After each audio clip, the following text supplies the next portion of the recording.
আমরা দেখেছি যে আমাদের বিজয় র্যালিতে একটা হামলা হয়েছে এবং এখন পর্যন্ত আমরা আসলে সেটা সদুত্ত পাইনি। প্রশ্নই আসে না, এটা হলো এটা অ্যাবসলিউটলি হইতেই পারে না। এটা বিএনপি নিশ্চিতভাবে বাংলাদেশে সবচেয়ে বড় রাজনৈতিক দল, সেই হিসেবে আপনারা নাগরিক কমিটি আবার এই মুহূর্তে সবচেয়ে নবাগত যে রাজনৈতিক দল না, একটি সংগঠন আমরা বলতে পারি। যদিও আপনারা বলেছেন যে এই নামে রাজনৈতিক দল আসবেও না, নতুন নামে আসতে পারে, সেই সংগঠন হিসেবেও গ্রামে গঞ্জে পাড়া মহল্লায় যে এই যে ঐক্যের কথাই বলা হচ্ছে, বিএনপি বা জামায়াতের কাছ থেকে মাঠ পর্যায়ে সেই যে সহযোগিতা পাচ্ছেন না কোনো সেখানে সংঘাতের দিকে যাচ্ছে বা অসহযোগিতা পাচ্ছেন? দেখুন, এখানে আমাদের বাংলাদেশের যে রাজনৈতিক সংস্কৃতি আছে, এই সংস্কৃতি সম্পর্কে আমরা সবাই অ্যাওয়্যার এবং আমরা জানি যে এখানে একটি অশান্তিপূর্ণ এবং মানে অসহিষ্ণু রাজনৈতিক সংস্কৃতি আছে এবং আমাদের তরুণ জনগোষ্ঠীর একটা চাওয়া আছে এই সংস্কৃতিকে একটি কল্যাণমুখী, দীর্ঘমেয়াদে ভালো হয় এমন একটি কল্যাণমুখী একটি রাজনৈতিক সংস্কৃতিতে রূপান্তরিত করা, যাতে করে দীর্ঘমেয়াদে প্রত্যেকটি দল এবং দেশের মানুষ, সর্বোপরি দেশের মানুষ যেই দলই ক্ষমতায় আসুক না কেন এটার সুফলটা যাতে পায়।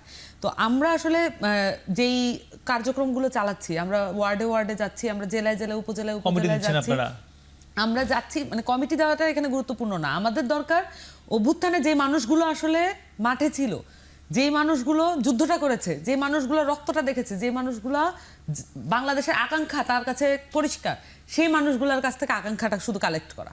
কারণ আমাদের কাছেও কিছু আকাঙ্ক্ষা আছে, তাদের কাছেও আছে, আমরা শুধু এটাকে ব্রিজিং করতে চাই এবং আমরা এই কারণেই যাচ্ছি। এটা সম্পূর্ণ হার্ট টু হার্ট কানেকশন, এটাকে শুধু রাজনৈতিকভাবে দেখলে হবে না এবং তাদের সাথে আমাদের ওই কানেকশনটা বিল্ড আপ করার জন্য পুরো তরুণ জনগোষ্ঠী যাতে একটা নেটওয়ার্কে চলে আসে, এইটা হচ্ছে আমাদের ইচ্ছা।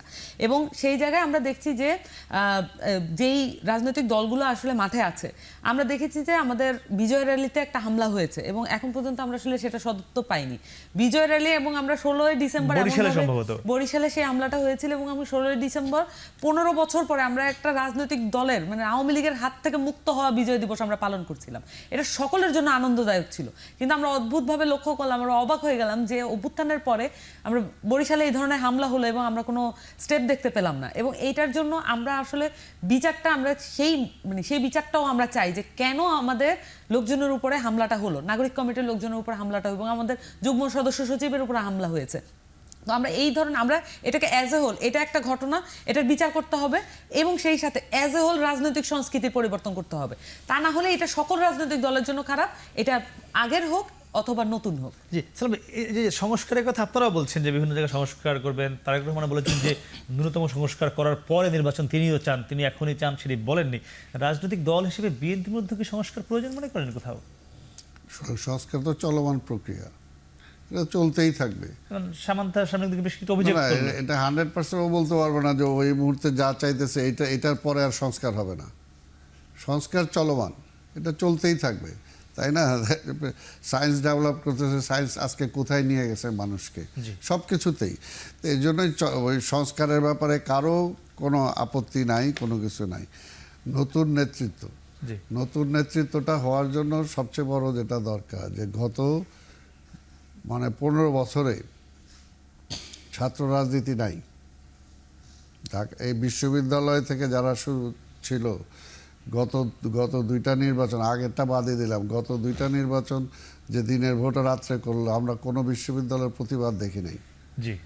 সব কিছুতেই কাজেই রাজনীতিটা কিন্তু চলমান, সব কিছুই। আমরা তো এটাও দেখছি আজকে এই সরকার, আমরা তো বলি যে পররাষ্ট্রনীতি, হ্যাঁ অবশ্যই আমরা চাই, এবং পররাষ্ট্রনীতি চোখে চোখ রেখে যে কথা বলা, সেটা একমাত্র বিএনপি